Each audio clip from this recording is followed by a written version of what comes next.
right, then perhaps you can quietly help me get those right as we go forward, who are our new elected governors. Some of those just managing to weigh their way in didn't hear me welcome. Welcome to you all. We have apologies from Astrid Schertzleid, the nominated governor from Oxford Brookes. Two of our non-executive directors are on annual leave, Anne Tutt and Claire Flint, and a number of other non-execs may need to dip in and out. We've had a long day of meetings already, and the two main substantive items that we'll be looking at later on in the meeting, so the annual plan and the staff survey, we've had a chance to discuss earlier in the day. So I'm not twisting non-execs' arms to make sure they stay through that again, where they've got other things that they need to pick up with.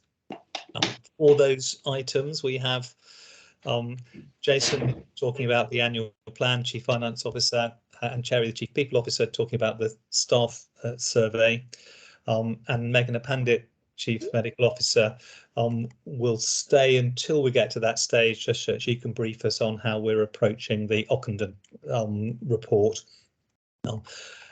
We won't take that as a main item today because we'll need to give it a fair bit of time, and it's important that we have a chance to pull all the data that I'm sure you'll want to hear about where we are in the trust together. So we'll just have a brief introduction to that today. So I think those are the key housekeeping questions, issues. I need just to make sure that we have accurate minutes from our previous two meetings, and I need to remind you that this is a public meeting and therefore recorded, so people will be able to see the way in which we discuss things, and just alert people to that, although I'm sure the system itself alerted you by flashing up, inviting you to confirm that you understood that. So we met in January, and I'm not aware of corrections to the January minutes, but if there are some, this is the opportunity for you to bring them to our attention. Thank you. I'll take that as they're being accurate. We met again on the 9th of February, and again, I'm not aware of any changes that need to be made to those minutes. Thank you. Jonathan, sorry, this is Nina. Thanks, Nina. Just a question rather than a correction. There was a small discussion about something in the press that did not relate to OUH, but it related to other hospital trusts. It was about sexual harassment of staff by staff. And although that is not an issue, hopefully for us, I think that point was discussed at the meeting, and I recall that the action was to take it to the Performance and Workforce Committee. So I didn't see that anywhere. Maybe I have missed it. Thanks, Nina. I do remember we had that discussion. I think there will be an opportunity to ask about it in relation to the staff survey results today. They will be picked up at Performance and Workforce in due course, but actually the whole council have a chance to look at that today. Neil and Caroline, perhaps we can just check where to note that in the minutes, but then we'll have a chance to explore it further, Nina, this afternoon, because our best source of comprehensive evidence on the experience of staff is the staff survey, and that will be a good place for us to pick up, and you can ask Terry about that later on. Thank you. So we will make that amendment when we track down the point at which it came into place. Thank you. We didn't have anything formally identified as an action log or matters arising from that. Nina's just raised something which is a mixture of a correction and also a matter arising, which we'll pick up later. Were there any other issues from the minutes that governors wanted to make sure we haven't lost track of? Neil's just said, or Karen's just said, paragraph 26. I will have a look at that as we move through and just check whether we need to make any amendments. Okay, so I think then, thank you very much to Caroline and Neil for making sure that our minutes are accurate. I'd like to hand over at this point, before I do chair's business, to Graham.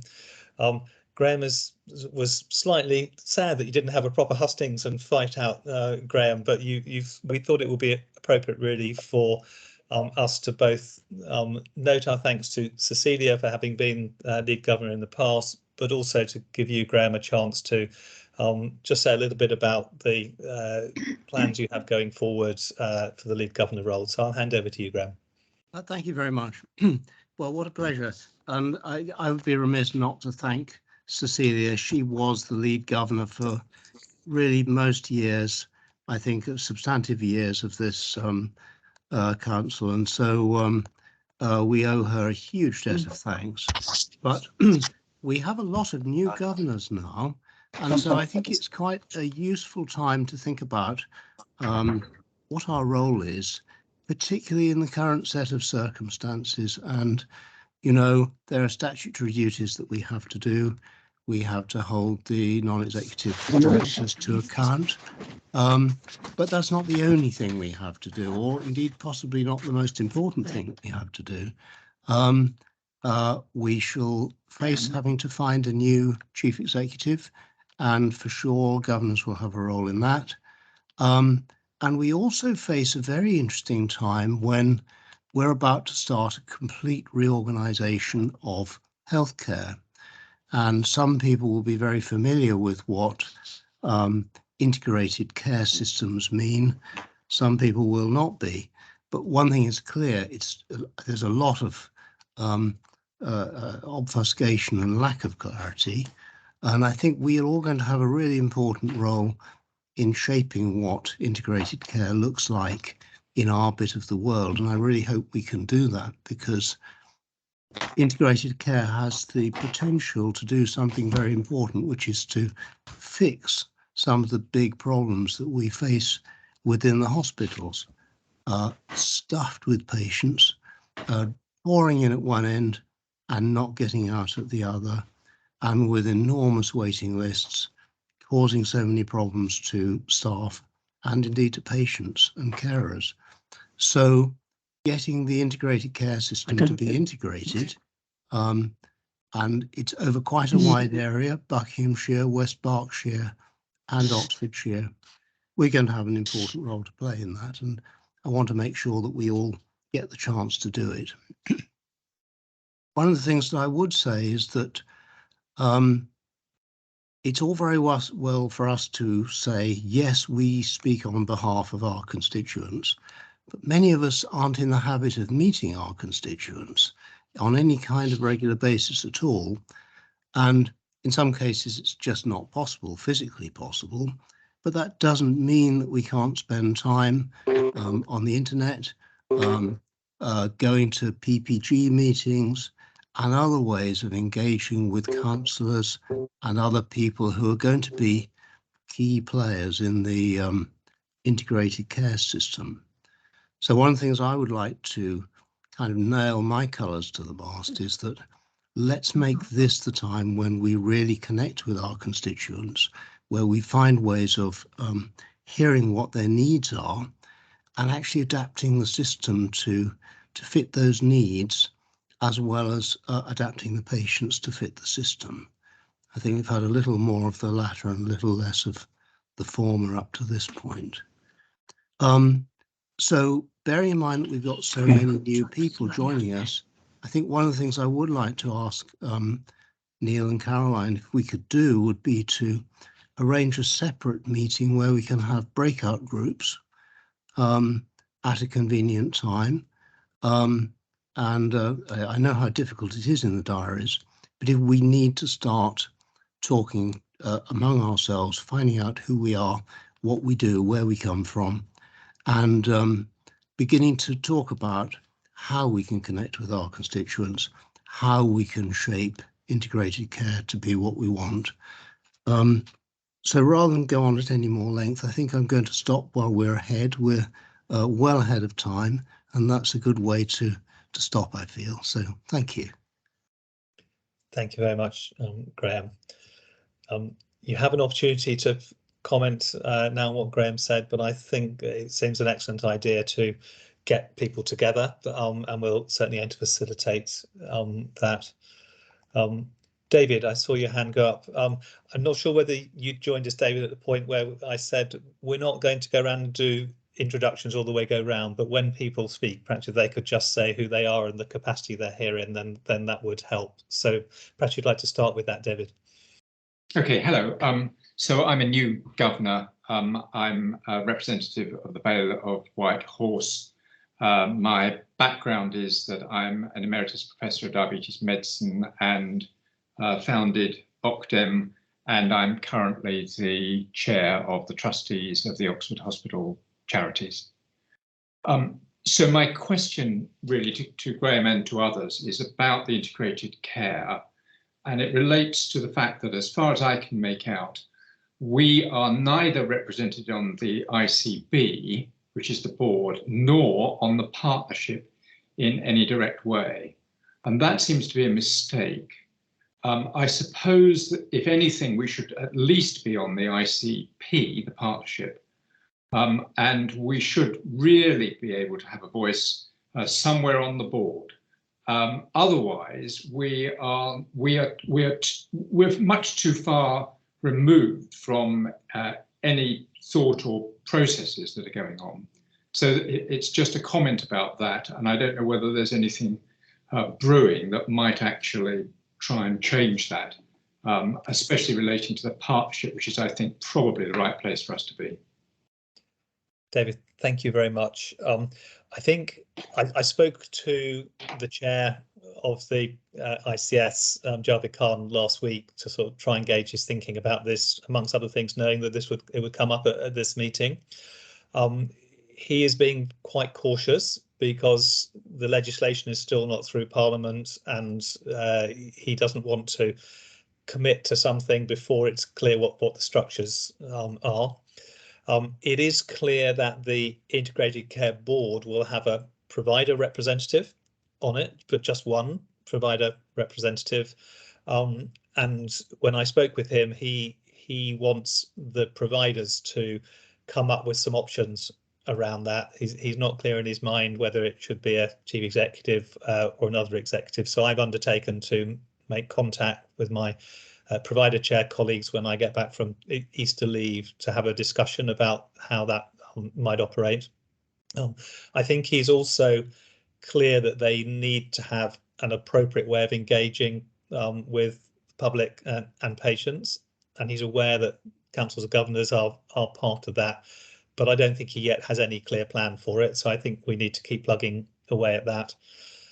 The third thing I would say in relation to the update on the integrated care system is that we have been discussing with James Kent, the chief executive designate, sort of his understanding of strategic direction and where Oxford University hospitals might fit into that. And he's agreed to join the board at a workshop development day on the 11th of May so that we can have our discussion of strategic issues with the insights that he has.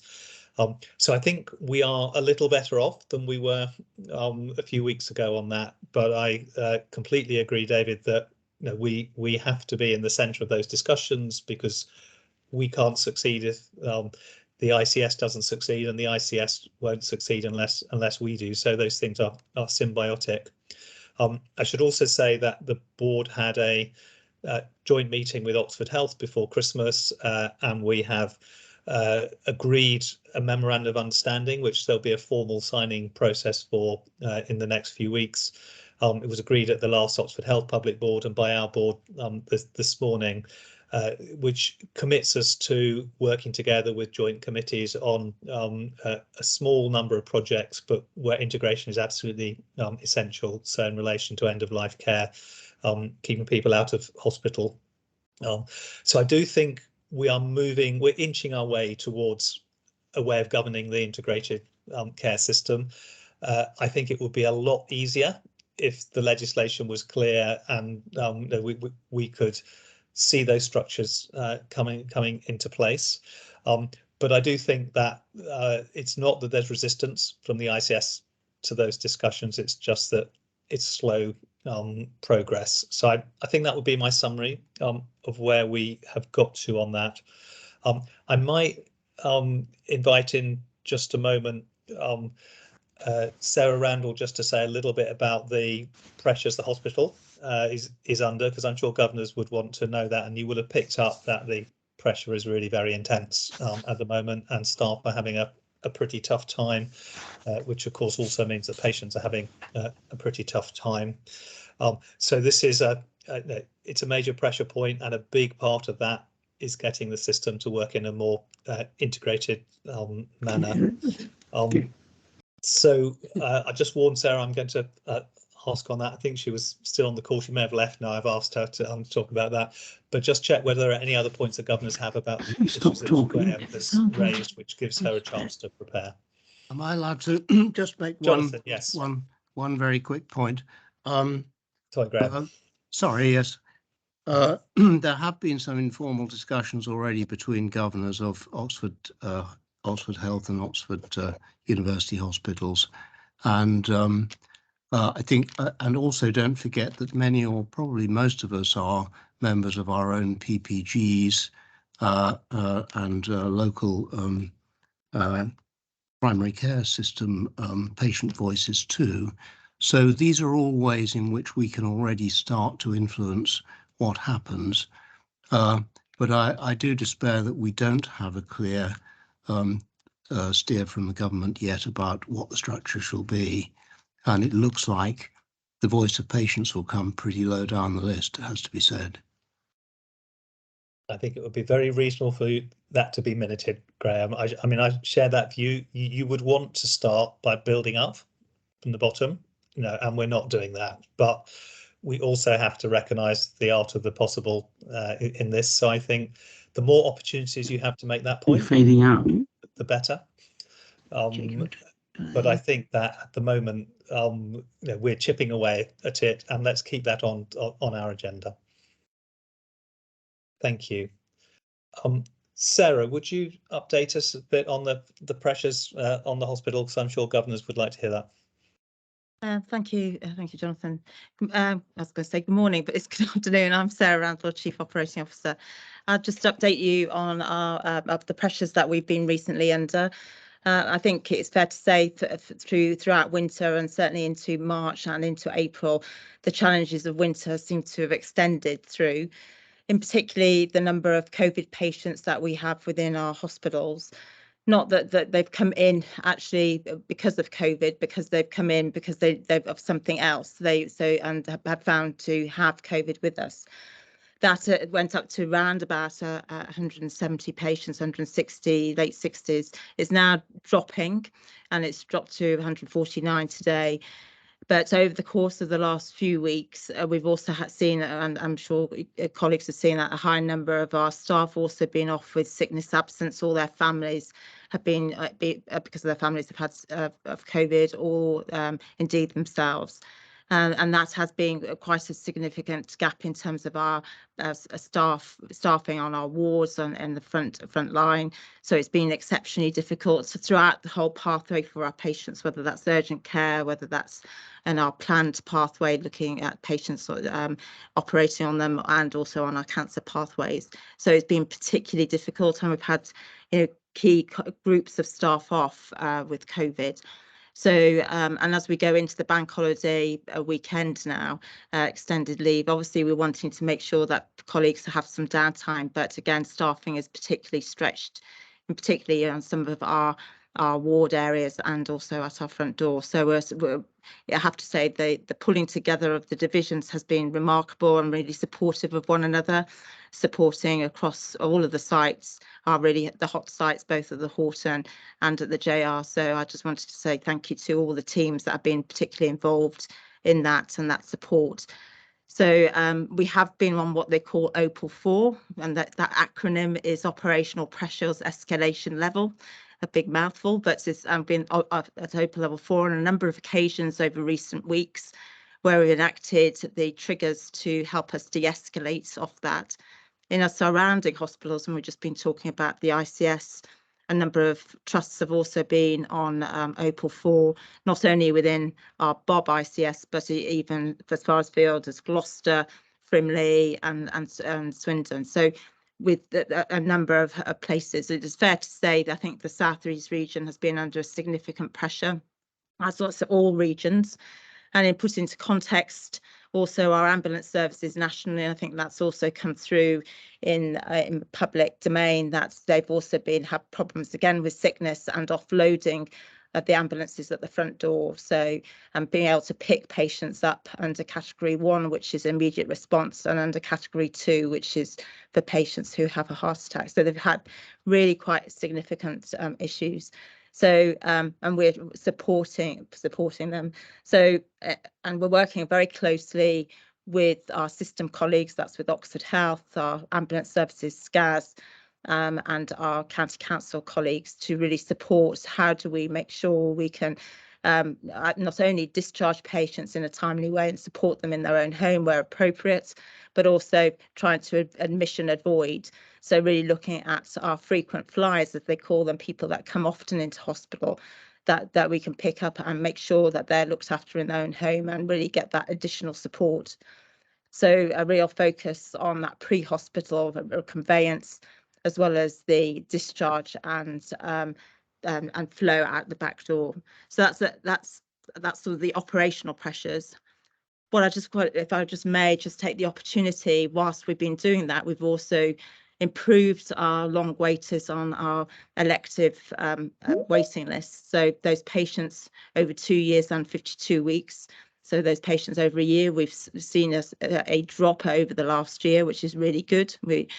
And also at the end of March, we managed to reduce our over 2 years down to 14 patients. So a remarkable achievement against a backlog of significant challenges.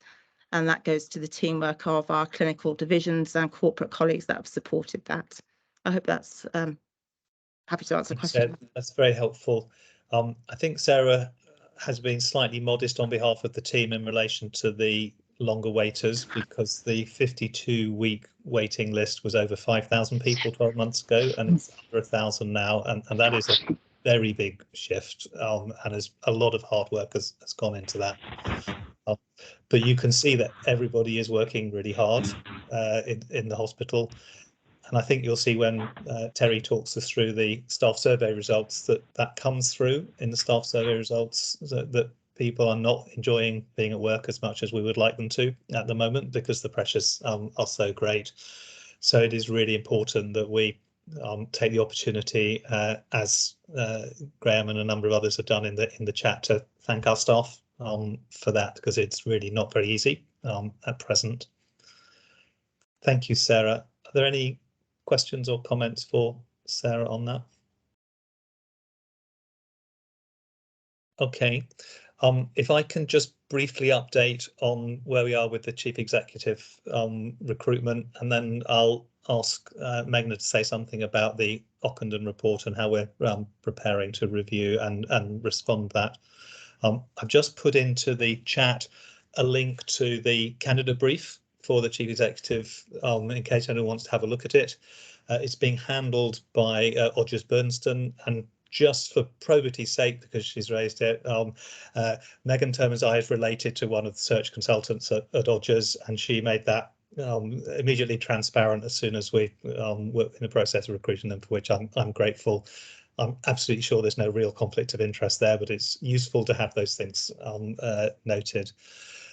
So we held 4 staff listening events on Teams to just take some feedback from staff about what they wanted, and we had almost 500 members of staff contributed for that. And you will see in the candidate brief that there is a word cloud of characteristics that we think we're looking for from the Chief Executive, which came partly out of those events and partly out of discussions with the board and the non-execs, apart from the full board, just to get our head around it. So we're out of there looking. I'm speaking to candidates who are showing some interest.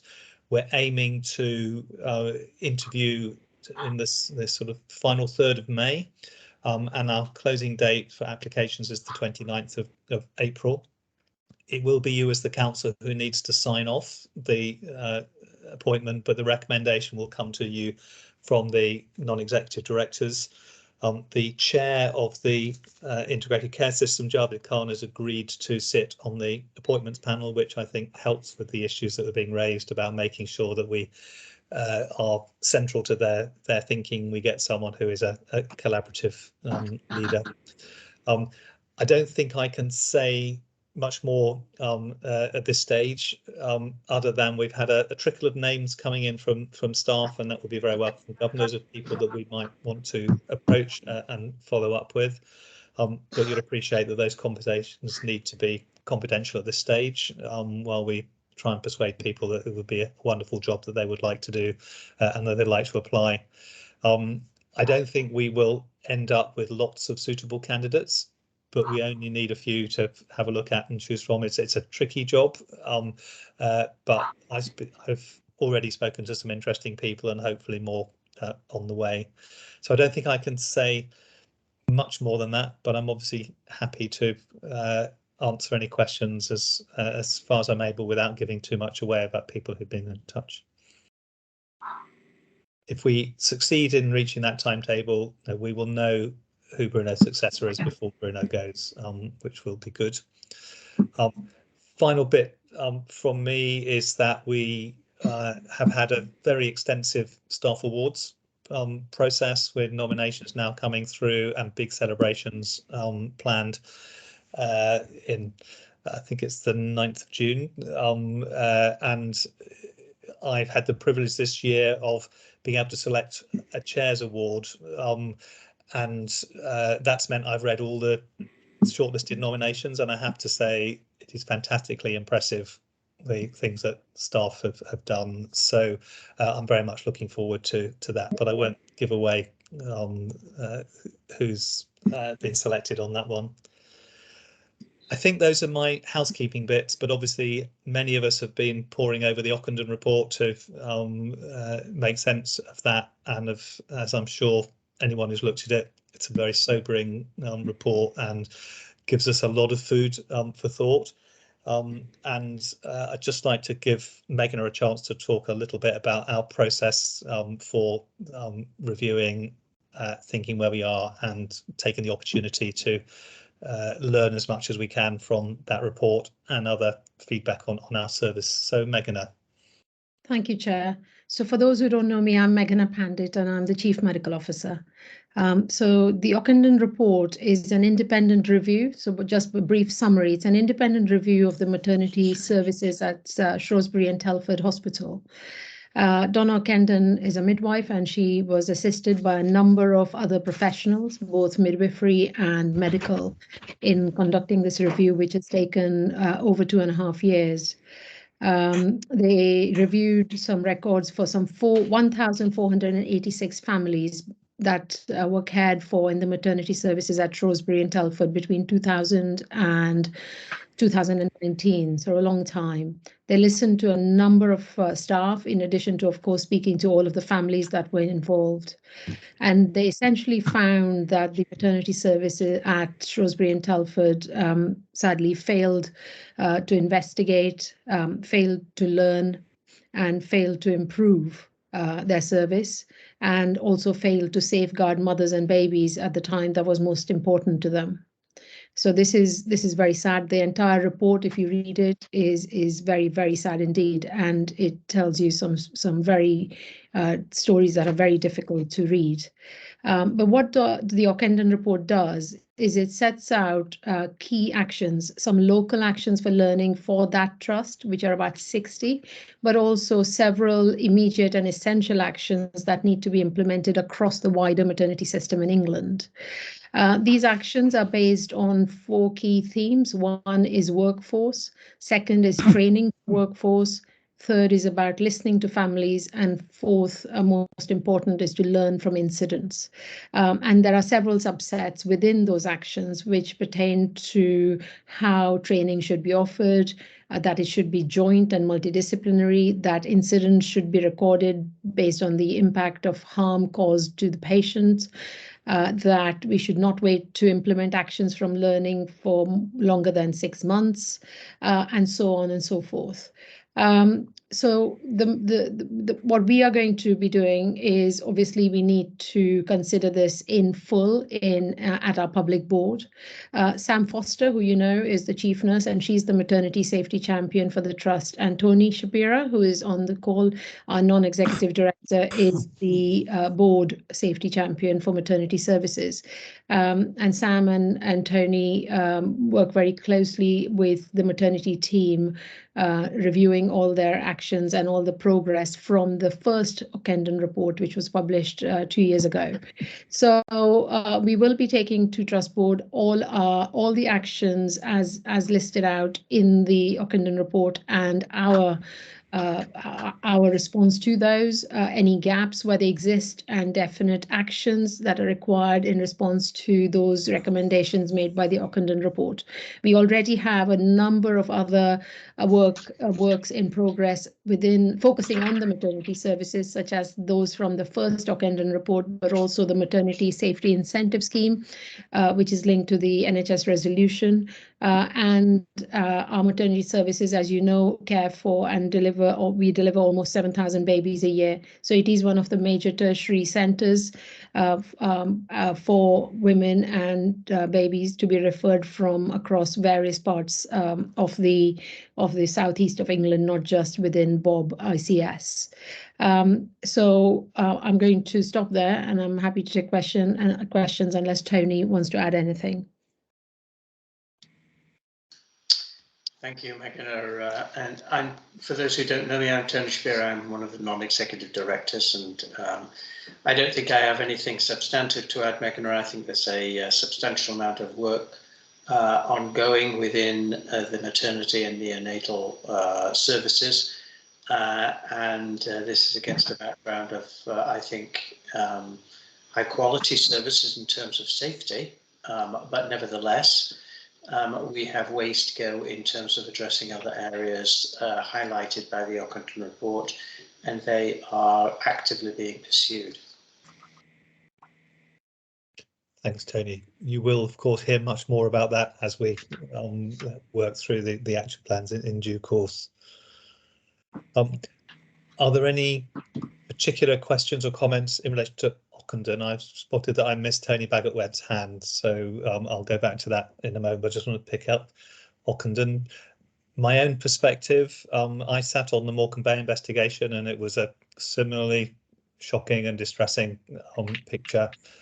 And the biggest thing was about the culture and the fact that the culture wasn't focused on high quality services for women and babies. It was consumed with various sorts of local politics, and I'll be looking for just to make sure we haven't missed a trick in relation to that locally, and exactly with Shrewsbury and Telford, the inability of the trust to listen to women was really apparent, and I'm always nervous that if we focus on action plans, we're, if you like, listening to what people outside the trust higher up in the NHS hierarchy are telling us, and we mustn't lose sight of what we hear from the women who are using our services. So I'll be always wanting to sort of check back and say, what do we know about the women's feedback? And I know that Sam and Meghna and Tony similarly feel that that's crucial to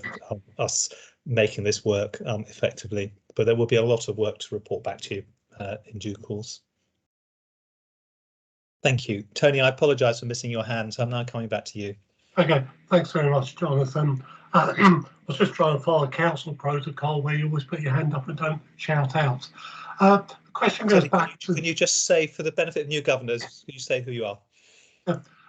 Tony Bagot-Webb, elected governor for, what was that, think about this one, Northamptonshire and Warwickshire, but also a district councillor in Northamptonshire.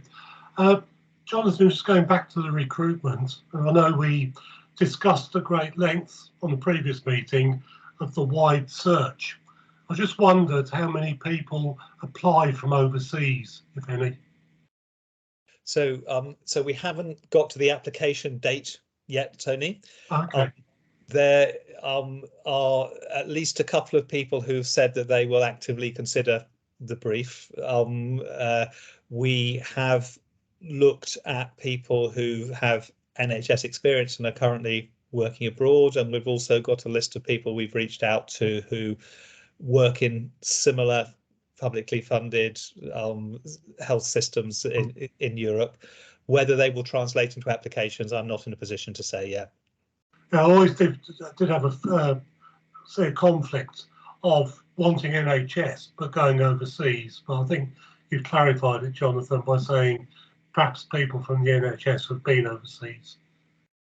So Tony, we're not ruling out someone who can show us that they understand the NHS and even without having worked in it, but we have indicated the headhunters that it seems unlikely that someone would be able to make this job work in the current structure of the NHS without previous knowledge of it in some way.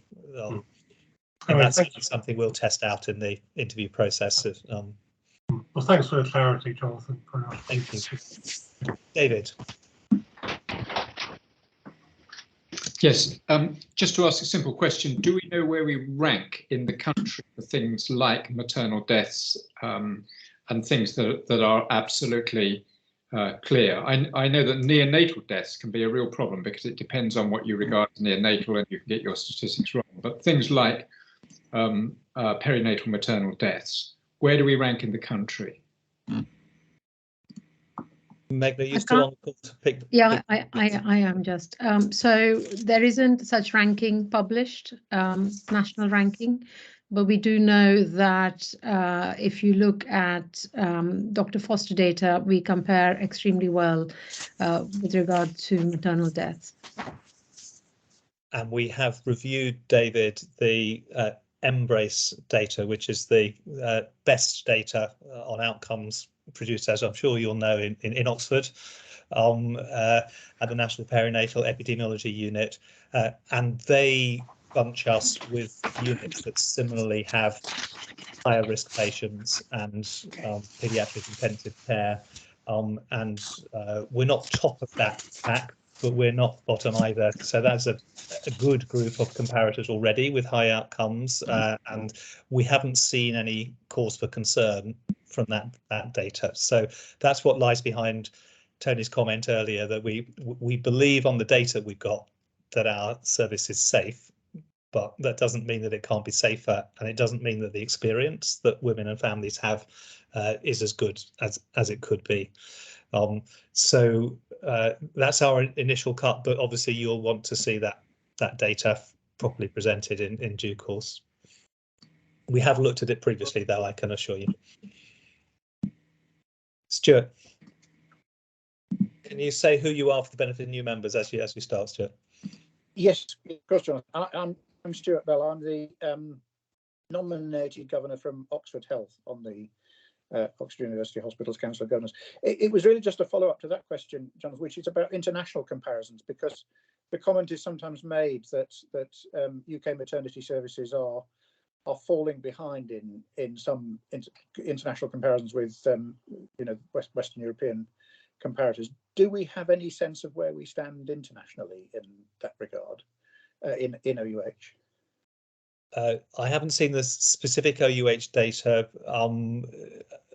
over a period, but we are slightly ahead of the trajectory on stillbirths that the government has set, so we're slightly better than anticipated. Our stillbirth rates compare unfavourably with Scandinavia, who are by quite a long way the best, but not so unfavourably with other European countries. And we don't bother comparing ourselves to the United States of America because their outcomes are too poor for fair comparisons in this particular measure. I'm glad I got a laugh from David at that point. What is worrying, I think, is that the trajectory that the Embrace report tells us in relation to maternal deaths that we really haven't made much improvement for the last decade in the UK, and there are particular challenges for people from Black and minority ethnic community in terms of those outcomes. We don't have as easily analysable data on the ethnicity of our mothers as we should, due to the way our systems operate. So it's taking us a bit longer to dig into that than you might have expected it to do. But there's nothing that has come up in the data that we're aware of that suggests that that's a particularly Oxford problem, but it is clearly a UK problem and a global problem. Megan, I hope I've got that base summary right, but you can put me right if yes, I have. No, that's fine. Thank you. I won't prolong the Ockenden discussion now because we want to come back to it, but please, if there are particular measures or issues that governors would like to make sure get fed in, it'd be much more helpful to know that early so that we can make sure it's just there than to wait until we're coming to you with some data and actually you think we haven't necessarily asked quite the right questions. But I don't want people to go away from this conversation thinking that our analysis of the Ockenden report and the data suggests that we are failing women and babies in terms of outcomes. I think it's much more about the experience that we're worried about, and that's experience both of families using our services and also staff working them, as you'll know from the CQC report that we can do better on that. And I don't think it will be part of Terry's presentation on the staff survey, but the staff survey drilling down into directorates does show us that our people working in our maternity directorate are less satisfied with their work and much less satisfied than we'd like them to be in comparison to other members of the trust. So we know we have quite a lot of things to work on, but it doesn't primarily start with the outcome data. It primarily starts with experience and staff culture. Okay, thank you. So may I move us on then to the first of the substantive issues. I know that's quite substantial, but it'll come back properly in due course. And that is the annual planning process. Now, those of you who are unfamiliar with the NHS will be astonished at how difficult it is to do financial planning in the NHS when the budgetary arrangements are not apparent by the time you start running the budgets. Those of you who are seasoned NHS watchers will appreciate that it happens every year, despite the fact it makes no sense. So I'm very grateful for Jason and his team actually being able to find a way through, and he's taken the board through this this morning. And it seemed important that he had a chance to brief you as well, but don't expect it to be too sensible, because there's still an awful lot that Jason can't give us the answers to because they're not yet in place. But it feels a lot clearer, Jason, now than it did a few weeks ago, and I'll hand over to you.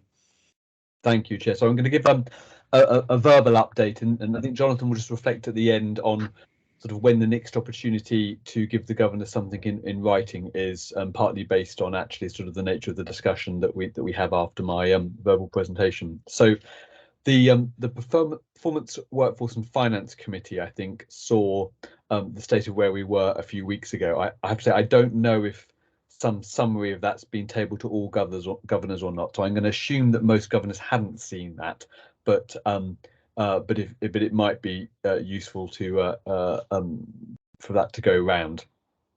As Jonathan said, that the slightly strange world we live in is that although the Department of Health essentially reached a financial settlement with the Treasury on its budget for the year that started sort of 13 days ago, I think in October, a lot of the financial detail about the income we'll receive for the year that started 13 days ago has still not been shared with the trust, or has been shared in draft form.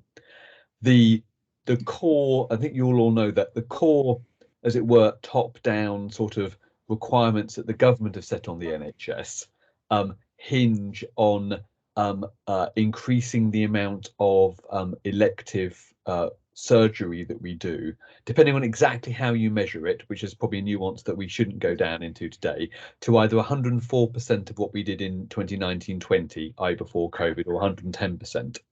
That's all based on, again, some negotiations between NHS England, Treasury and the Department of Health last autumn on what the size of the waiting list would look like over the next 3 years, how much the waiting list would increase because people who hadn't come forward for treatment during COVID came forward on top of sort of like underlying demand, and how much activity could be increased. And there was was clearly a very difficult negotiation, and there was an assumption that if a certain level of activity was delivered this year, if it rose further to I think actually 130% of those pre-pandemic levels next year, then the waiting list would start to fall at a date that curiously seems to be aligned to the likely date of a next general election, but I'll leave you all to judge whether that's coincidence or not. So our planning has been Sarah and all of our operation clinical colleagues have been working out how close can they get to that 104% target. And in summary, in some areas, particularly our diagnostic imaging, they can probably exceed it. They're there or thereabouts for our admitted patient elective activity. And then we're a little bit below that 104% target for our day cases and our endoscopy activity, and they're linked because actually some of the pathways require endoscopy before day case surgery. I'll do the summary and then Sarah may kind of come in with some sort of details. Our workforce planning, our workforce is quite a lot larger than it was before the pandemic. I was explaining to the board this morning that our workforce increased very rapidly in the first few weeks of the pandemic. So depending on whether you measure the start point as January or February 2020 or March 2020, our workforce is between sort of 7 and sort of 10% greater than it was 2 years ago. But as I'll go on to say in a minute, sickness is higher, and a lot of our pathways are still separated for COVID and non-COVID patients and such like. So a workforce that is bigger than it was 2 years ago might still struggle in terms of people on our payroll, might still struggle to deliver that level of activity. There was a bit of workforce growth planned for the next year, a more normalised sort of level, about 1 or 2%. Our financial plan at the moment is a more or less, I mean, on the context of a £1.3 billion organisation, more or less break even, actually a small deficit before new investments. So when we look at all the flows of income and inflation and such like, but we do have, and including funding all of that extra elective work, but we do have a number of areas where our divisions would like to go further. And we have some challenges in the funding regime at the moment that there's a lot of extra money for elective surgery. I mean, almost unlimited amount of money in theory, but our spending on COVID is being cut dramatically. Our budget, and there's not additional money for urgent care, and for some cancer treatments, rather counterintuitively, for some cancer treatments there's not extra money, which doesn't mean we won't attempt to do them, but it makes it very hard to make the numbers add up. And if we gave our divisions everything they're asking for at the moment in all those areas, we could have a deficit of more like 20 million, as opposed to sort of breaking even or roughly on what we have if we don't make new investments. Because I've advised the executive team and the board, I think there's still actually a fair element of prudence in that minus 20, although just looking exactly which governors are here, I don't think we'll necessarily, I think we won't be overly optimistic in what we tell NHS England will achieve, and then we'll aim to outperform it. So that's sort of roughly where we are. As you know, our quality objectives are agreed and published now, so you should all have seen those already, and if you haven't, they're sort of banner front page on the Trust news section of the Trust website at the moment. The board's also approved a capital plan today, again just with a caveat that we need to check its final alignment to the operational and activity projections, and it's based essentially on our fair share of the ICS's capital allowance. What we haven't baked into our plans yet are the likelihood of being awarded extra national capital. So just to give you a sense of scale, our current, as of this morning, sort of board approved capital plans for about 37 million pounds worth of capital. In the year that we've just finished, we'll end up having spent about 70 million pounds of capital because of our success in other bids. So what I briefed the board on this morning is, whilst we've signed off on the sort of the minimum ICS sort of funded level of capital expenditure, the exec team, I mean, have proposed to the non-executives that our objective should be to secure at least 50 million pounds worth of capital expenditure based on a view of the sort of the opportunities to bid that will be out there, and we'll try and do a bit more on that. The last thing, couple of things I'll say are, there's a key bit of context that I briefed the board on. I mean, they've seen all the data, but I just wanted to remind them of it this morning, which is that when we last updated the board on planning, and it's the same information that the Performance Workforce and Finance Committee saw, this is in sort of early mid-March, we had the context in terms of COVID activity for the hospital was quite different.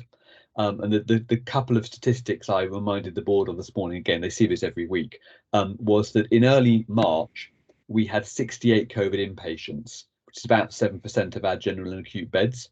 And last week it was about 200. I think it's down again now, a little bit down now. And we in early March we had 269 staff off with COVID, which is about 2% of our workforce. And again last week it was 500 staff, so 3.7%. So that's now what we don't, to be honest, you know, we are not public health experts. We understand the public health projection is that the current numbers should be falling quite rapidly in late April, but you know, we need frankly to get to late April to see if that happens. There's a big uncertainty at the moment in our planning on how long the current levels of infection in patients and staffing will continue, whether there will be recurrent peaks like we've had at the moment later in the year, and whether or not NHS England will change the infection prevention and control guidance, because obviously, as you know, sort of deaths from COVID are now very, very low, but infection prevention control requirements mean that we're cohorting patients, which is sort of hugely operationally disruptive. We have enhanced cleaning and other separation during our patient pathways, and staff who NHS staff are still testing twice a week, still getting free tests and reporting it, and are off work, generally speaking, for at least a week if they test positive. So, and we don't know if any of those requirements will be relaxed. So we don't know how much COVID there will be in the community and our staff later in the year, and we don't know whether the requirements will change, and that's a big bit of uncertainty. So we're going to finalise our submissions to NHS England in the next couple of weeks, and we aim to pull together a narrative of our plan for the year, with the target audience being the public, staff and people like yourselves at the end of May, which is a little later than we'd like, but the uncertainty we're facing at the moment, I think, means that it would probably be more sensible to have a narrative on a fairly settled position in a few weeks' time than push it out more earlier. So Sarah may wish to sort of gloss that, Jonathan, but that's my summary. Thanks very much, Jason. There's a question from George Chrysopoulos about staff turnover and vacancy, particularly in relation to critical care and A&E staff. I don't know if Terry's best placed to pick that up. Yes, so in MRC, where we have a lot of the A&E staff, the turnover has actually gone up. Vacancies have gone down.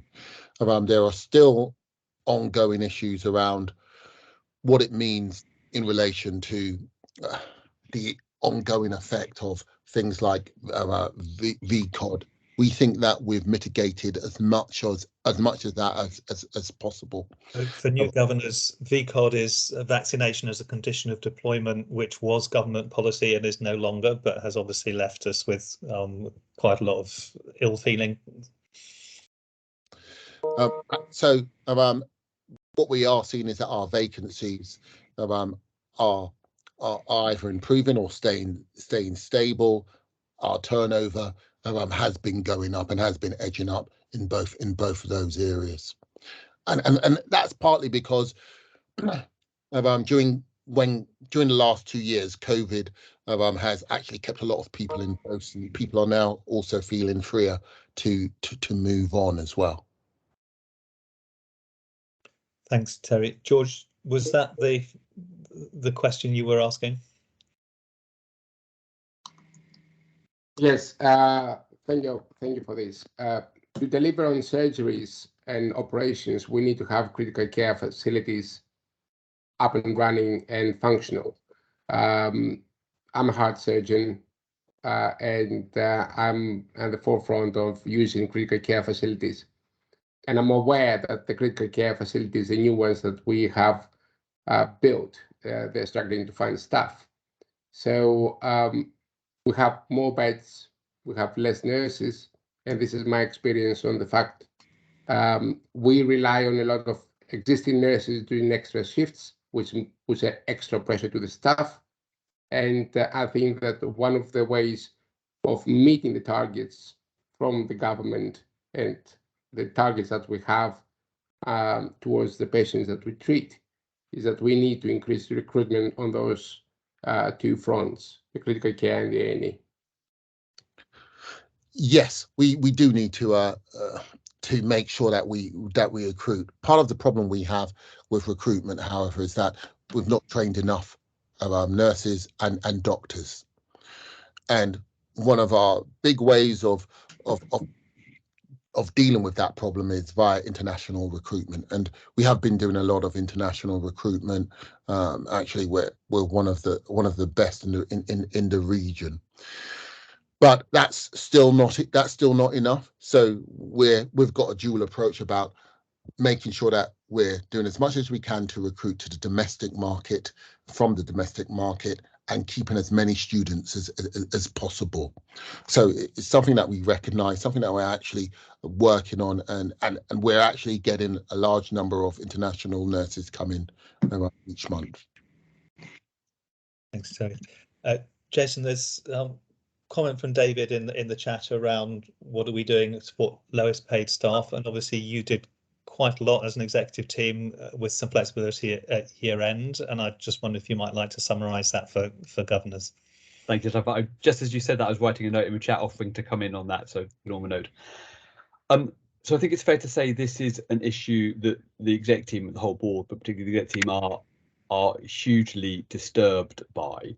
I think we've done a few things that I'll brief you on, and I think we're planning more where we can. So we took advantage of the fact that we had an unusually sort of good financial position at the end of the last financial year to make 2 or 3, actually 4 decisions that we communicated to staff. It was a little bit under the wire. It was the last day of the financial year, but we'd like to have done it a little bit earlier, but there you go anyway.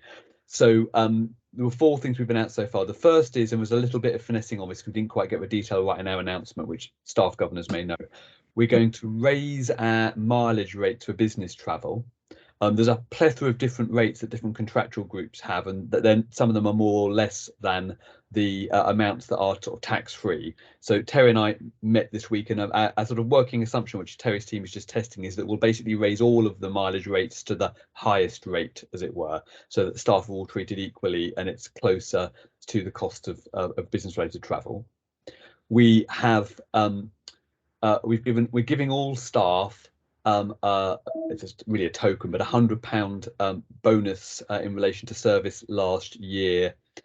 For most people, get paid it in their April payroll. There's a few sort of hard to reach staff group employed by the PFIs or the university, which I think it might end up being a little bit later, but they know they're going to get it. Terry will tell me if I got this wrong, but we took a decision not to pro-rata it for part-time staff on the basis that part-time staff, that would disproportionately mean women got paid less. It's a simple version of the logic. We have the NHS has essentially tried to instruct us to reintroduce parking charges for staff, and we've made a decision to make parking free for at least the first 3 months of the year, so April, May, June, while we have a bit of a discussion with staff. And that links to the 4th thing we've done, which we've made an offer to all staff. I think there will be less than 100% uptake. We've made an offer to all staff who essentially want to travel to work other than by car, that we will contribute a further £250 to their travel. So for £250 off a bus pass, in addition to the 30% discount we already give, for example. And we've had to make some estimates of uptake on that, so we don't quite know how many people will done it. And we did that for a couple of reasons. One was we know that free parking disproportionately benefits the better paid staff, and we know that some of those other routes to work are disproportionately used by lower paid staff. So it was a sort of a crude way of targeting a benefit on lower paid staff. And it also gives car users an opportunity to save quite a lot of money if that's something they want to do in relation to the cost of living. But also You'll remember back in January, we published our own greener OUH plan, which is some of our net zero commitments. And we've said we want to encourage fewer staff to drive to work. And in the back of, well, actually not the back of my mind, in the front of my mind, I know that in about 2 years' time, Oxfordshire County Council is likely to impose a workplace parking levy on the trust, and it's good to start the transition off that. So that's where we are so far. Terry and I are just in the process of setting up a group that we intend to co-chair. Not quite sure we decided what to call it yet, but essentially a group that will focus actually on trying to mitigate the further impact on the cost of living for our staff. We don't know how much further money we'll have to do that, but we're just putting together a group both of some of our managers, people in places like estates and procurement who actually can do things to help some of the costs that staff are subject to, the charity and hopefully staff side as well. And so I think there's quite a lot more that we will want to do and need to do, because I'm sure you all know from your own personal circumstances that a lot of the costs that we're all going to experience at the moment, they don't go down hugely for our lower paid staff. So we're all going to take a drop in our standard of living over the next year or two, but for our lower paid staff it will be really quite frightening, and we think we've got more to work out what to do. Thanks. Jules. Oh, Jonathan, can I say one more thing? Sorry. Yes. The reason we haven't said too much about this is we've emailed all staff, obviously, is public transport is quite a political issue in Oxfordshire, and we're in the middle of a local election cycle. So the travel stuff we decided was covered by PERDA for local elections. So no problem telling governors, but if you're wondering why we haven't made more of a song and dance about it, other than sort of internal communications, it's because we think it's covered by PERDA. Thanks, Jason. Jules. Yeah, Jason, could I just ask a question? Is staff accommodation being raised? I heard from one of my own staff that travels in from Devon that his accommodation's been raised by £20 per night. So that's a good point, Jules. So there's a long-term piece that we're not going to lose sight of about providing a lot more staff accommodation, but it's not going to help anyone in the next few months. One of the reasons so I haven't heard that particular increase, but one of the reasons that Terry and I've set this group up is we think we need, or setting it up, we think we need a lot more coordination and focus on this, because staff accommodation is obviously run by A2 Dominion. We have an agreement with them which governs how they can raise prices. The bit of the trust that is communicated with by A2 Dominion is, I think, probably a bit of the estates team. They certainly haven't briefed Terry or I on that. But I know another example I was briefing the board on this morning, that I found out that our leases to our staff nurseries increased by RPI, which is hitting our nurseries with some big cost increases that they're starting to pass on to our staff in terms of increased nursery fees. And actually, I think if we pause, which I don't think the exec team would know because it's all mechanistic, as it were, but if we pause for thought for not very long, I think we would waive the RPI linked rent increases to our nurseries to keep nursery costs down. So the reason that we're setting this group up is we think there's quite a lot of sort of fairly disconnected, often almost mechanistic things going on that we will want to intervene on. So it's really helpful to know that, and I think Terry and I can add that to our list. Thanks, Jules. Jason. So I think that the moral of that, if you do hear those things, could you let Jason and Terry know, and then they can feed it into that process? Okay, Jason, I think on headline on the financial planning, I would like the summary. And I'd let you know this is, no, I've got my head around it. I mean, you're telling us that we shouldn't panic, that the team is on top of reviewing the budget. There is a deficit. You're working on how to bridge that. And in part, this is about not showing our hand too early with our partners until we're competent. And we want to set ourselves targets that we expect to be able to at least meet and ideally improve upon. I'm just checking if our CCG and NHS England governors were present, but yes, that's basically correct, yes. And that is working its way through with colleagues through the trust, and we heard this in our meetings earlier on today, that we're more confident really that this budget setting process is understood down the organisation than we have been in previous years. So I think we're moving in the right direction, and I wouldn't want companies to think that they should be overly concerned about the money. But it isn't going to be an easy year, especially in relation to capital, which is quite uncertain at this stage. So when you step back, you think that we will get more capital to spend than you're able to identify at this stage, but we can't quite know where that's coming from and how it will be badged yet. Is that a reasonable summary, Jason? And we'll take more detail to PWF as the picture becomes clear. Thank you. Can I move us on the agenda then to the staff survey? And obviously many of the questions that have been raised are things that we would seek data from in the staff survey to understand how the challenges that our staff have are experienced and what we might be able to do about it. The NHS Staff Survey, someone said to us in an early meeting, it's very long, but that's not our choice. And it does enable us to benchmark ourselves against others. And Terry, I think you're going to take us through the headlines of the staff survey. Thank you, Chair. So for those of you who don't know me, my name's Terry Roberts. I'm the Chief People Officer. And I'm just going to summarise what's quite a long paper which has been sent around. I'm just going to let you know what the key findings were, and more importantly, what we're going to do as a result. So you would have seen from the paper, if you've had a chance to look at it, that actually we've achieved our highest response rate ever. We had 57% of our staff respond to the staff survey, which is up from 53% in 2020, and is well above the average, more than 10 percentage points higher than the average for acute and community trusts.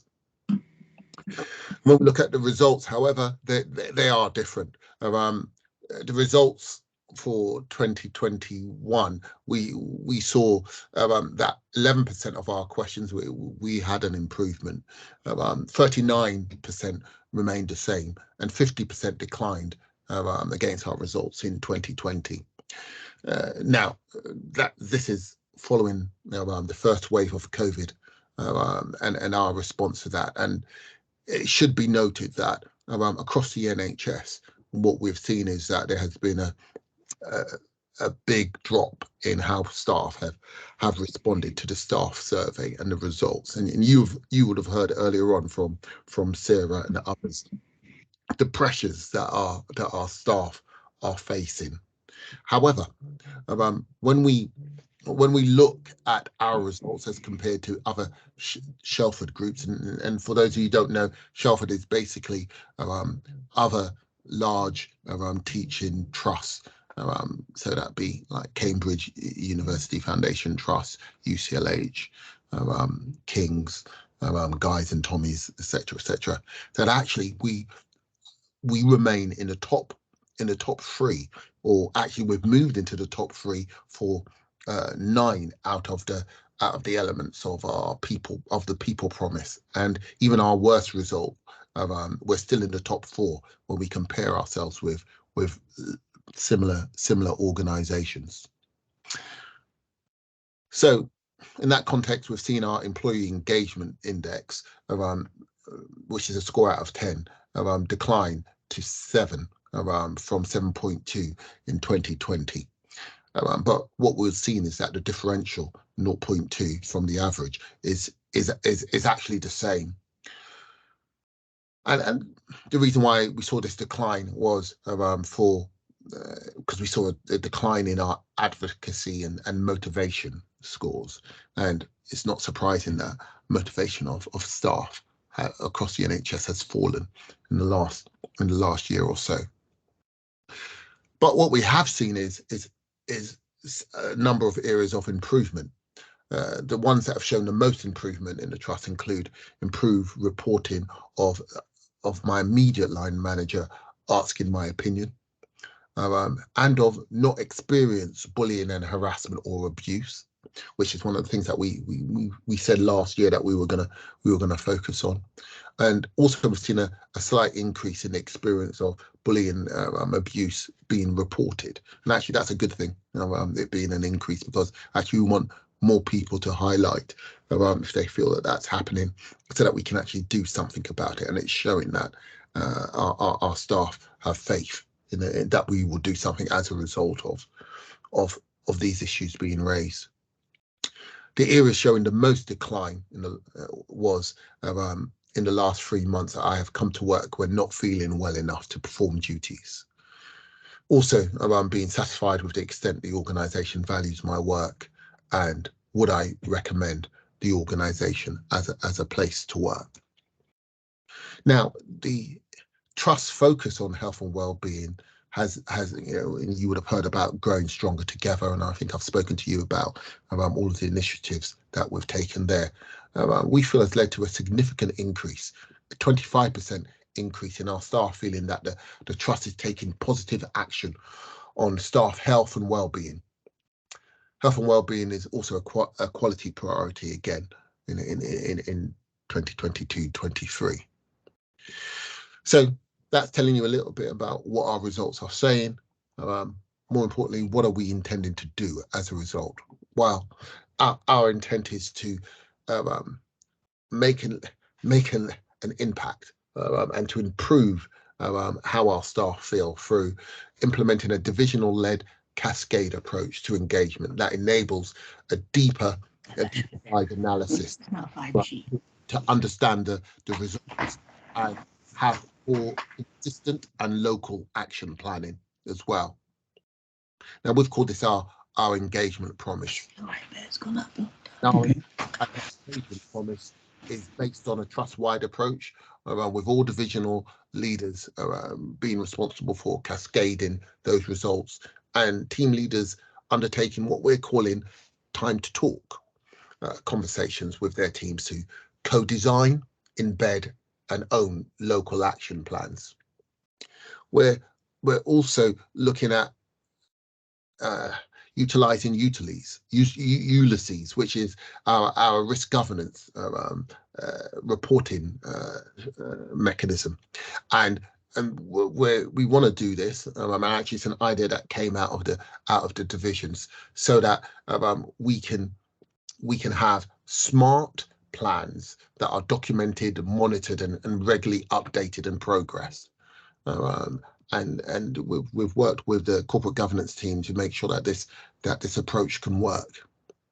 We're also going to continue to build on the improvements that we have seen in the 2020 survey in relation to our well-being, as we think, if we don't look after our staff, they're not going to be able to look after our patients.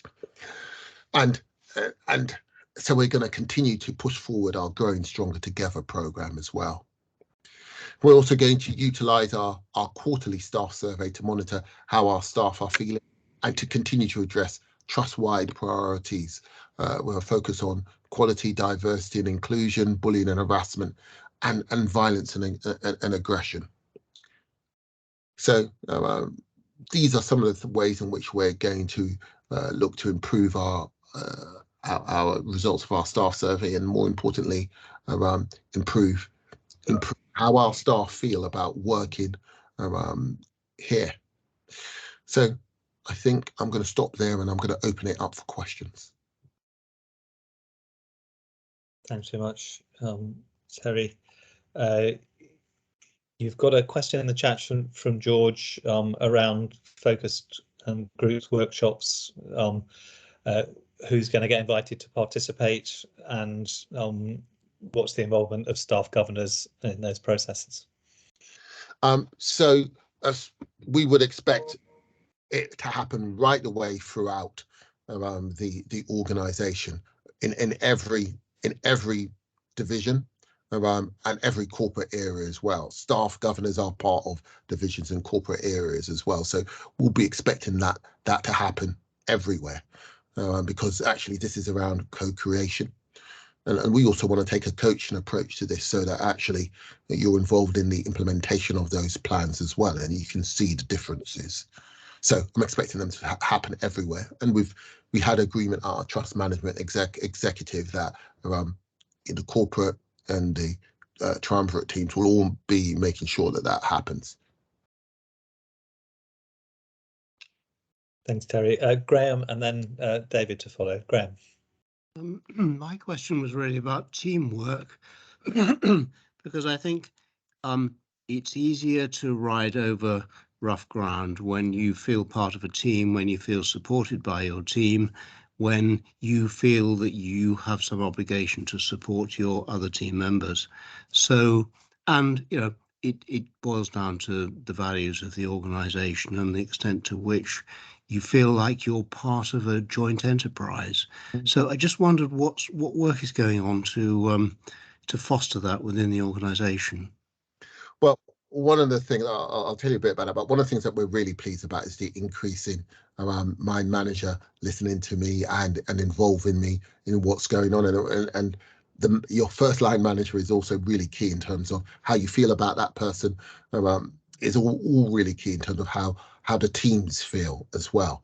But we've got a program which we've been running for a couple of years now called the Athena Program, which is focused on developing teams, strengthening teams, and we've also been developing a leadership cohort training, and we've started off with our clinical directors, and we're moving on to our directors and triumvirate divisional senior leaders as well. And part of that is about focusing on, you know, who am I? How do I lead teams effectively? And getting an understanding of what I need to do better in relation to leading teams, and also giving people some fundamental skills to lead teams more effectively. So and that also is aligned to our values as well. So we're hopeful that will actually help us move forward on how we work together as a team.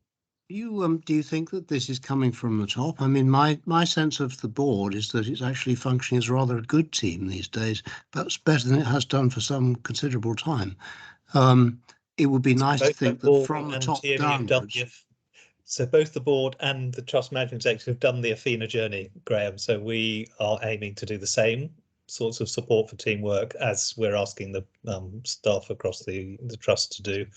I think you're right. I think that we have a better understanding of each other than we have had in the past.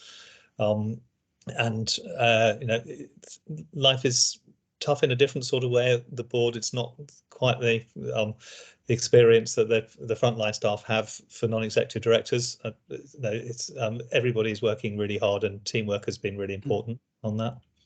I've got a queue now of people, Graham. Sorry. So do you mind if I move on, because I've 5 in the queue, and we'll run out of a chance to talk about it. So I have David Matthews first, and it'll be Jonathan Wyatt after David.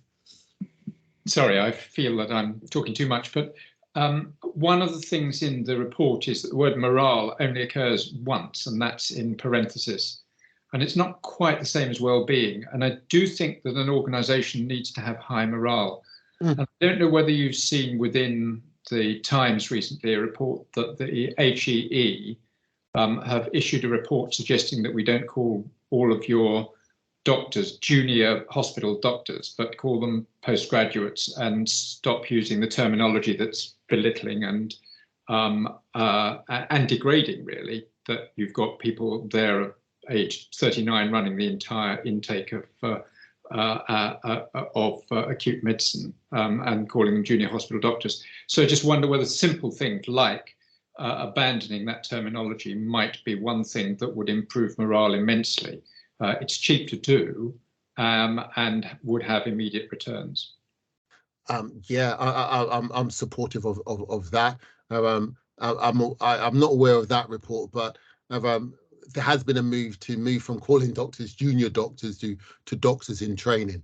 But I take your point that actually some of these doctors are running whole intakes as well. I'm like, it'll be a huge cultural shift. I don't know. Of course, calling them doctors in training is a ludicrous idea. But I mean, if you were on a plane and said you're going to be piloted by a pilot in training, or you're in the army and said we're going to give you you're called a junior soldier until you're a field marshal. These are terms of abuse and denigration rather than anything else. And so they need to be called postgraduates and registrars and senior registrars if you want to improve morale. David, let's take that away as as a general issue, because it won't be the only example, isn't it? I think, Terry, we'll take that away. Yeah. Jonathan Wyatt next, and be George Chrysopoulos after that. Jonathan. You've gone muted, Jonathan. Can you unmute me? You're unmuted now. Chairman, can you hear me? We can hear you. Yes, we can hear you. Thank you. Okay. In the survey, violence and aggression appears to have 25% of the personnel who make the survey saying that there is some. I anticipate that some of this may be between unhappy personnel who come to the hospital.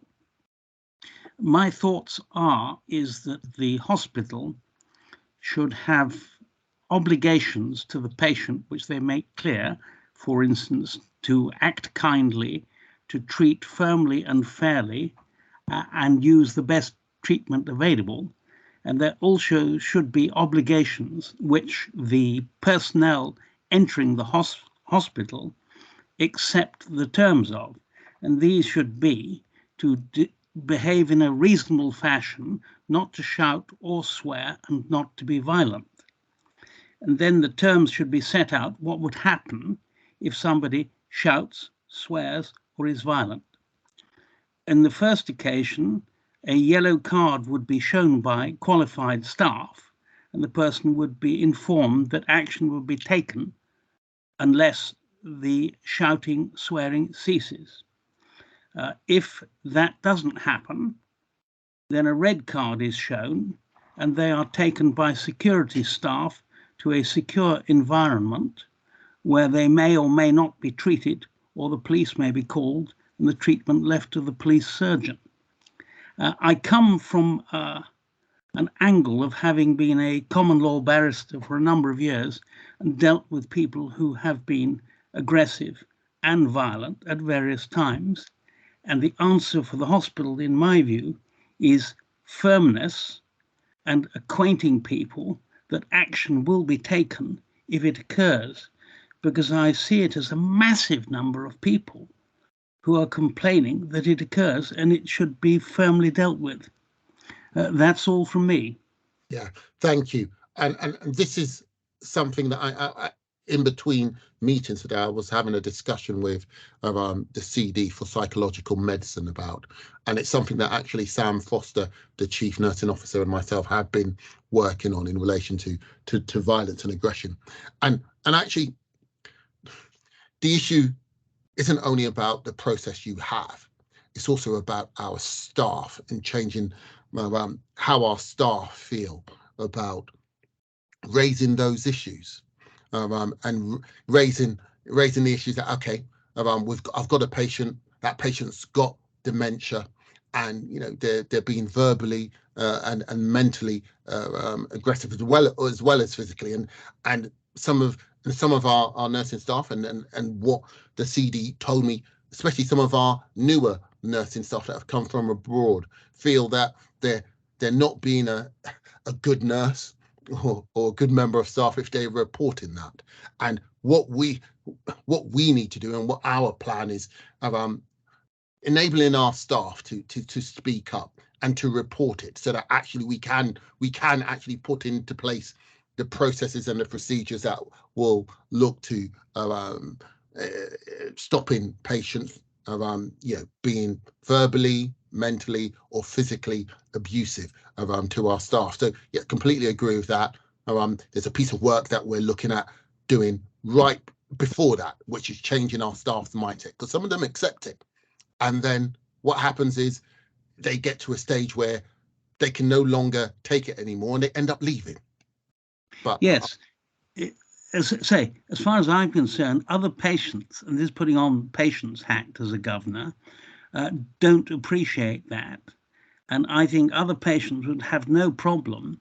And yes, it may be dementia, and maybe the best treatment is to place them in a secure place away from others. And were I a patient and somebody was shouting and swearing, I would have no problem if the security staff arrived and frog marched them away from the place where they were shouting and swearing.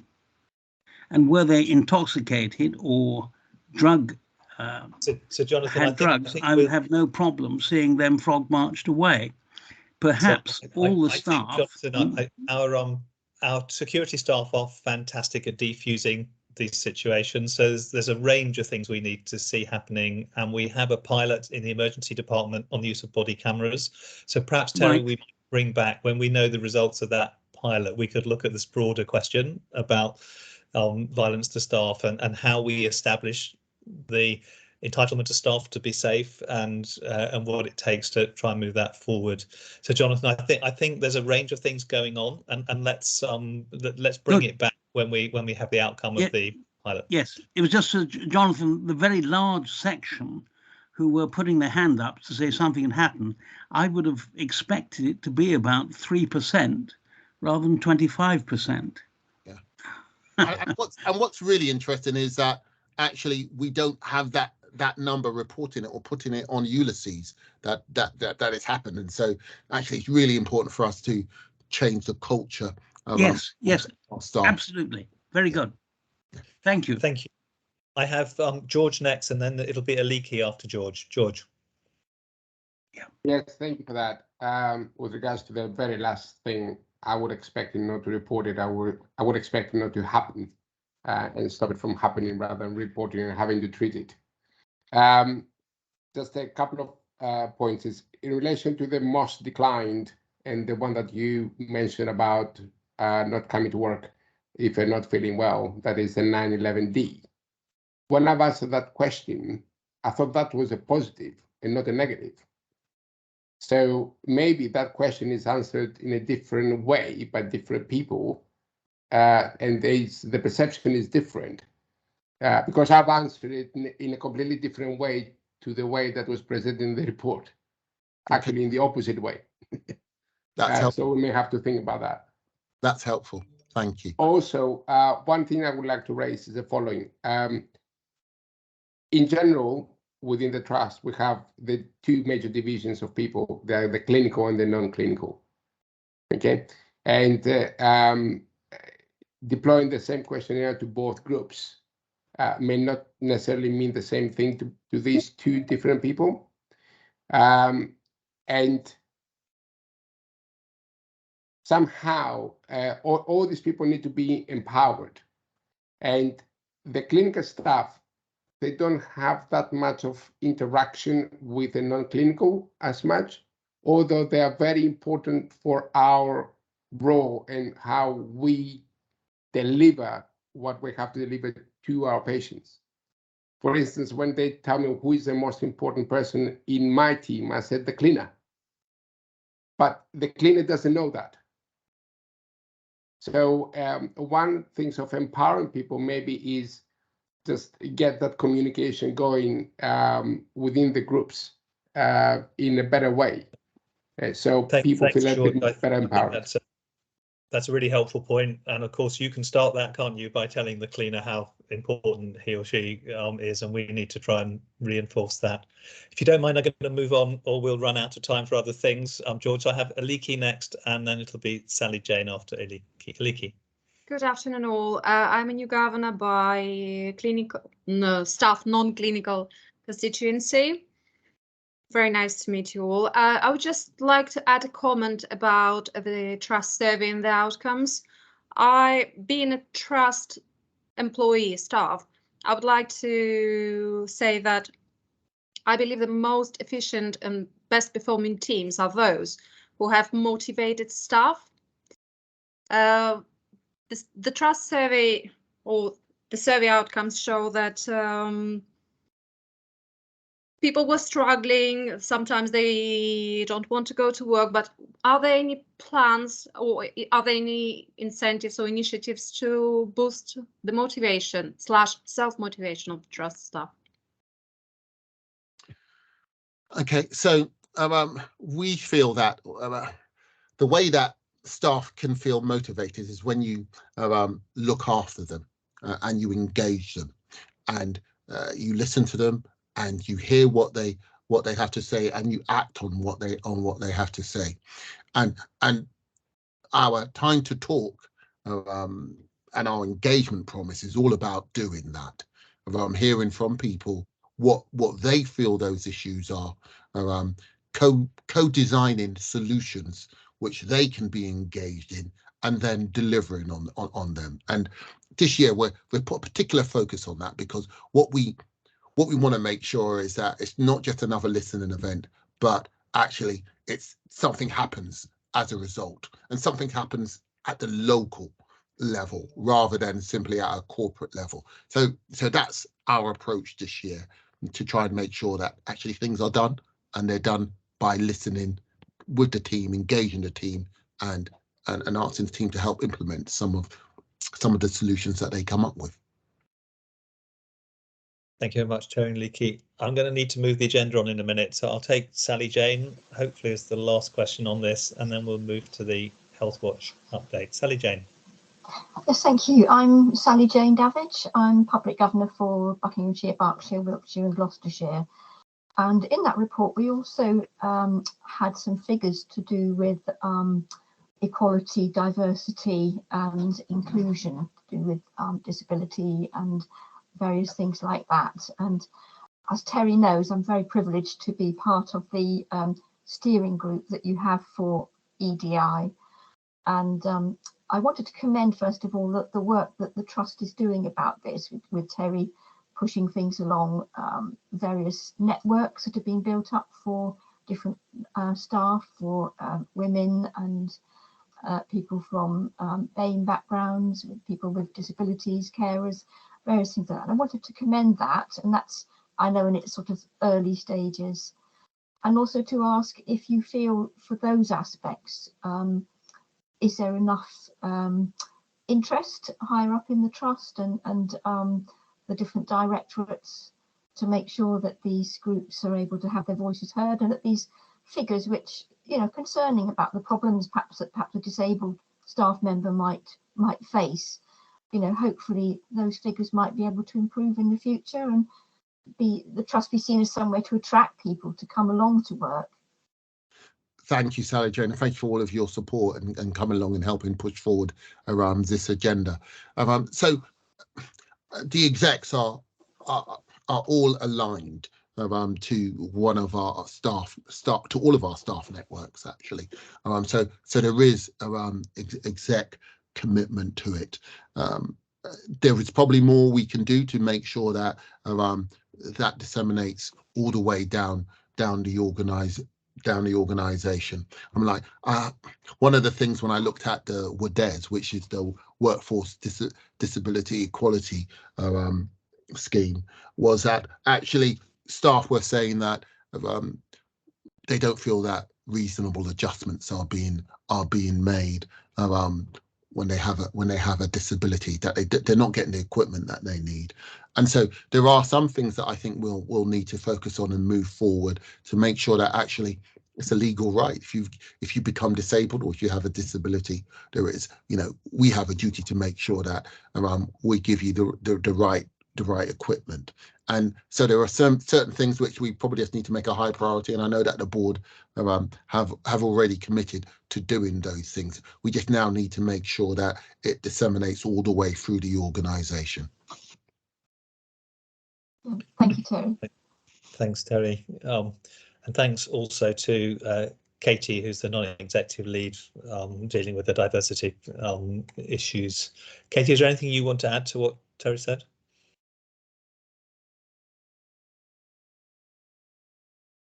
Either she stayed on mute or she hasn't.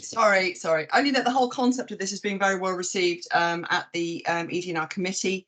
We talked about that quite a lot this week.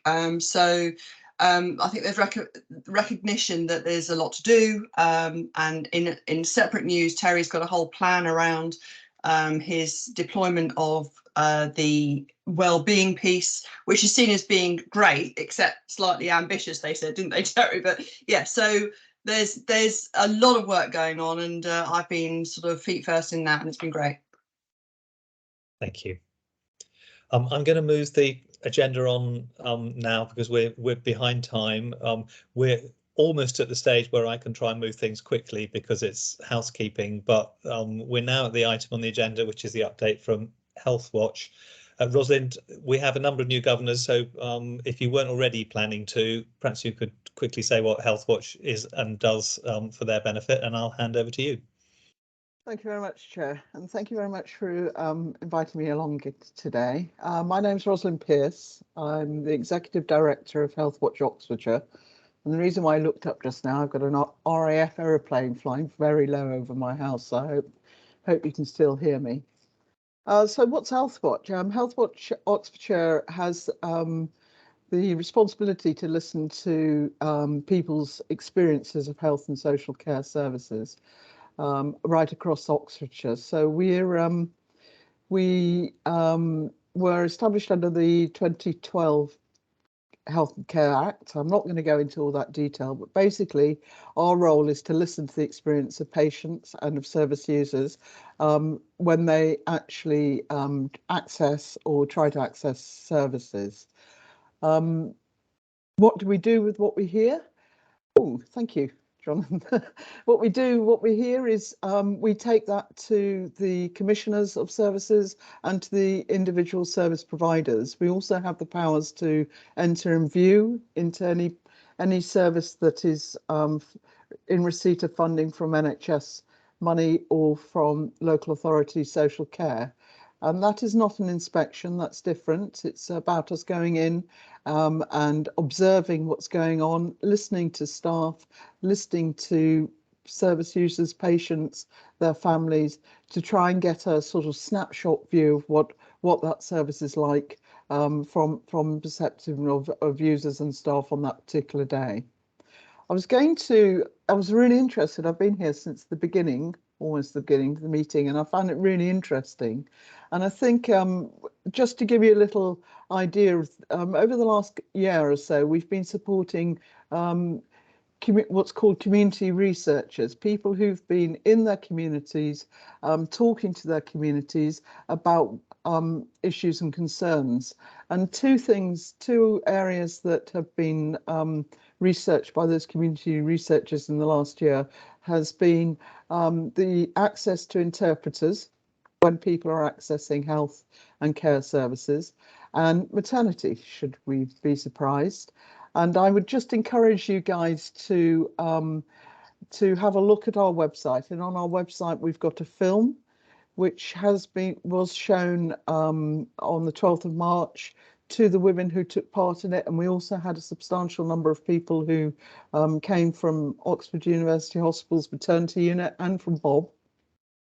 And it is a very powerful and moving film about Black women's experiences of maternity care in Oxfordshire.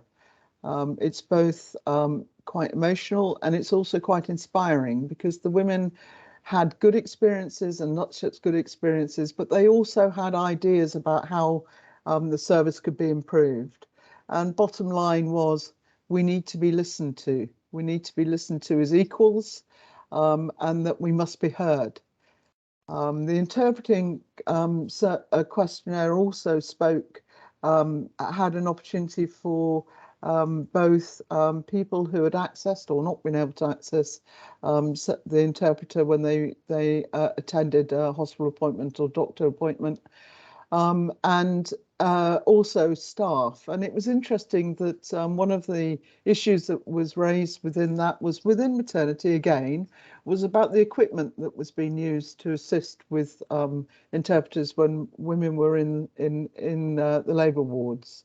All of this has been fed back to Oxford, to the Trust, and has been, I have to say, very well received, because it is really difficult and it doesn't happen often, and that people get a chance to speak openly about their experiences of services, and I would really say support that.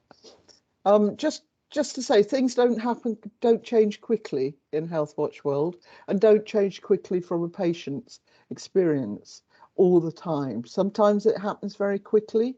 Sometimes when people are heard, the organisation can make a very, very immediate change that will impact on that individual and on other patients and service users. Sometimes it takes a long time.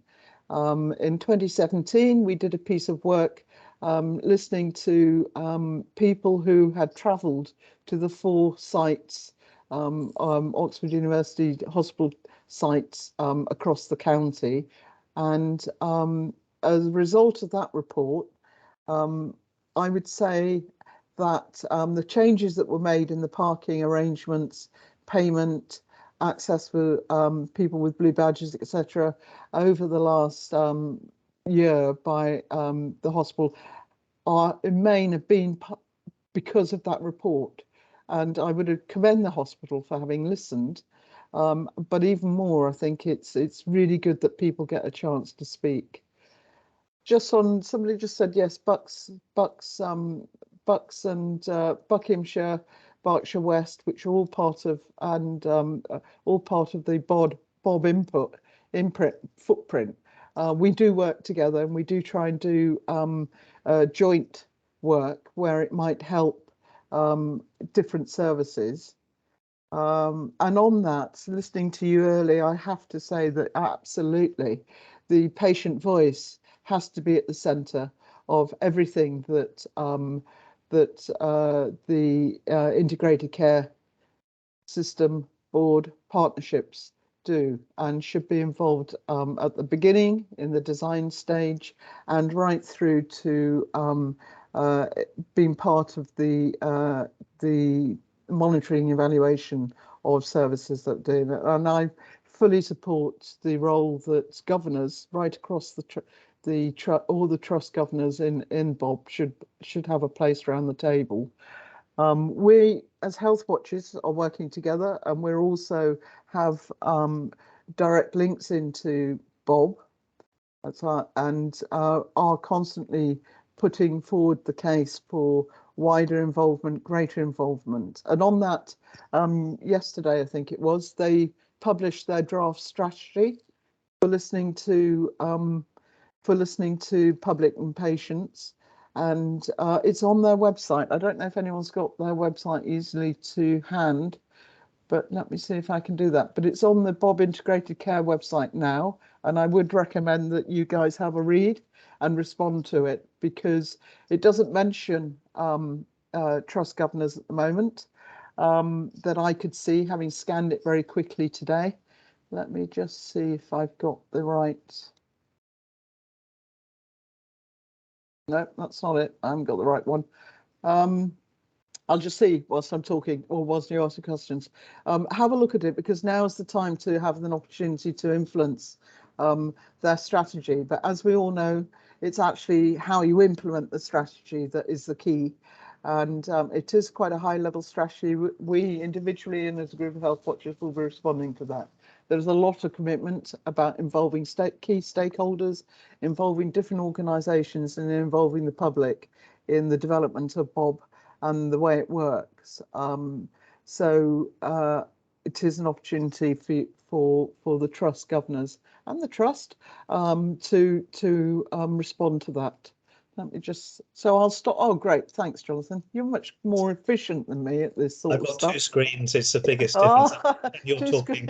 So if you click on that link, you get a number of bits of the development plan, and one of them is on communications and engagement, which will pick out the bits that Roz has put up there. So I'll stop there now and take any questions if anyone's. Thank you very much. And I definitely encourage people to watch that video on the maternity experiences. It's a fantastic piece of work and very thought-provoking. And as you said, there's good things and there's a lot of stuff to work on as well from that. And I've put the link for that in as well. Thanks. So Roz has answered questions as we went along. For those who are new, we aim to have the ability to hear from Healthwatch at each of our public council meetings. It doesn't stop things coming through to us in between meetings, but it seems important just to make sure we get the chance to hear from that. Okay. Thank you. Well, thank you very much. And I'm sure everyone will surf your website and look at things. Can I move us on to some more boring things now, though? No, so we've talked about money, which is obviously important to the sustainability of the trust. We've talked about our staff, who are the key to our success, and we've also talked via Healthwatch in terms of the experience of patients, which is the whole point of being here. We do also have to govern our business, so we just have a few things to bring to your attention. The first is how we organise ourselves as in terms of committees, and there's a paper which you will have seen, essentially identifying the plan for moving forward, aiming to map the rhythm of the committee meetings a bit more closely to the annual activities that the trust deal with, and also furthering our plan that we've enabled some governors to shadow and now become full members of the committee. We are short of members on that basis for performance, workforce and finance, and then we already have a couple of volunteers, Aliki and Jeremy, who've said that they would be interested in perhaps picking up that, but there may be others as well. So perhaps if people could let Graham and myself know via Caroline and Neil if they're interested in those committees. Graham, I think you're happy to hold the ring on PWF as chair in the interim, but would be very happy to relinquish that so that you can focus on the lead governor role in due course, if I've understood right. I don't know whether you want me to say anything about that, but yes, of course. I do think it's a very important committee, and Cecilia used to chair that while she was a governor. She's now no longer a governor, so can't chair it. I don't think it makes sense for me to do it in the longer term because I want to focus on other aspects of being lead governor. So while we choose a new chair for that committee, I'm happy to be interim chair for one meeting. Hopefully at that meeting we can choose another chair and they can carry it forward. Thank you, Graham. So just open for comments really on whether the approach set out in that paper, which is broadly the continuation of what we're doing, remains remains sensible in the view of the council. It can be refined as we go through, but we'd like your agreement to moving forward on that basis. I think we have that, Graham, and then so volunteers will always be accepted. Thank you very much, and we'll be in touch with people about that in due course. Thank you. PWF itself hasn't formally met since we met last time, but has had a discussion with Jason on the things that he's briefed you on, as he mentioned, which means I don't think we have a report from that. But Sally Jane, I think you did want to brief the council on your March meeting. Yes, thank you, Jonathan. I don't know if this still comes under the more boring bit, but our members think that we're not boring. No, the boring bit was who gets to sit on, and Sally Jane, the business isn't boring. I introduced myself, and our group is PEMQ. That stands for Patient Experience, Membership and Quality. Quality being quite a specific thing, of course, in terms of a hospital. Lots of things that come up to do with care. Patient experiences, other wider aspects, and membership is membership of the trust, like we're all members. Since our last Council of Governors, we did meet on January the 28th, when we normally have senior trust staff give presentations and answer questions, but due to operational pressures, they weren't available. So we just took the opportunity to have a general chat, and that included planning some of the items that will be on our agenda for the coming year. In February, our committee were asked to make comments on the Trust's proposed quality priorities for the year 22 to 23. That would normally have been discussed at a public meeting in January, but that of course wasn't possible to hold this year. So our committee were consulted instead. So our members looked individually at home on the proposals that were put, and I was then able to pass on all our comments. And these were listened to, and changes were made to the document, which was then presented to the board on the 9th of March, and the board approved of this document. So you can read about these quality priorities on the Trust website and also from the board paper that was presented. Our last meeting was on March the 25th, and we received a long report and presentation from our Chief Nurse, Sam Foster, and then also input from Tony Shapiro, who you've heard from, about maternity at the Trust. As you can imagine, this is a huge topic, particularly in the light of national changes to guidelines and the part that also that you heard about today. And our committee are very keen to continue monitoring all about maternity. We also had an update from Sarah Randall, who's the Chief Operating Officer, about operational pressures, and she also updated us very well today. We also had a report from our very own Caroline Rouse about the recent governor elections. And then also following the decision, which you'll have seen in this document that Jonathan just mentioned, to have 3 non-executive directors attached to each committee, we're very pleased that we have got Tony Shapiro, who's already attended a number of our meetings and been very helpful, Joy Warmington, who has already worked with us very helpfully in the past, and also Ash Soni, who came along to our March meeting, and we know that he's going to be an invaluable contributor to our committee as well. And we next meet in May. Thank you very much, Sally Jane.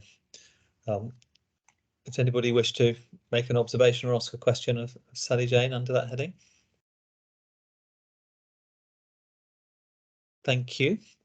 I'm not aware of any other business for the public session, and no one is rushing to raise their hand. Graham and I will be very open to suggestions from council members to how we think about the best use of our time. We constantly want to reflect on that. And he's already indicated the first round of that conversation, which is some informal time where governors can get to know each other, which we'll put in hand. We do hope that when we next meet, which should be the 13th of July, that it will be face to face, and that will make it perhaps easier to pick up some of those chats and even possibly to hang on informally at the end of the meeting, so that people can chat a little bit. That, I think, ends the public session and the bit that will be recorded. We do have